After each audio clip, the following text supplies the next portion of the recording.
దశకము 22 ఛందస్సు వంశస్థ.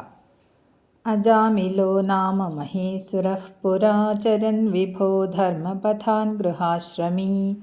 గురోర్గిరాకాననమేత్య దృష్టవాన్ సుధృష్టశీలాం కులటాం మదాకులాం స్వతః ప్రశాంతోపి తదా హృతాశయః స్వధర్మముత్సృజ్యతయా సమారమన్ అధర్మకారీ దశమీ భవన్ పునః దధౌ భవన్నామయుతే సుతే రతిం సమృత్యుకాలే యమరాజకింకరాన్ భయంకరాన్ త్రీనభిలక్షయన్ భియా పురామనాక్త్వత్స్మృతివాసనా బలాజ్జుహావనారాయణనామకం సుతం దురాశయస్యాపి తదాస్య నిర్గతత్వదీయనామాక్షరమాత్రవైభవాత్ పురోభిపేతుర్భవదీయపార్షదాః చతుర్భుజాః పీతపటమనోహరాः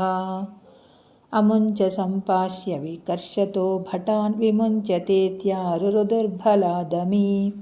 నివారితాస్తే చ భవజ్జనైస్తదా తదీయపాపం నిఖిలం న్యవేదయన్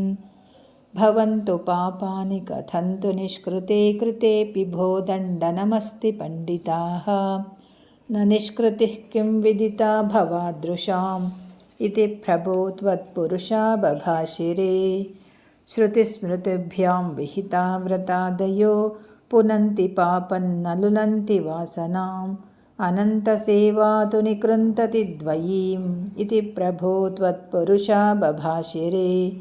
అనేన భోజన్మ సహస్రకోటిభిః కృతేషు పాపేష్వపి నిష్కృతిః కృతా యదగ్రహీన్నామ భయాకులో హరేః ఇతి ప్రభో త్వత్పురుషా బభాషిరే నృణామబుద్ధ్యాపి ముకుందకీర్తనం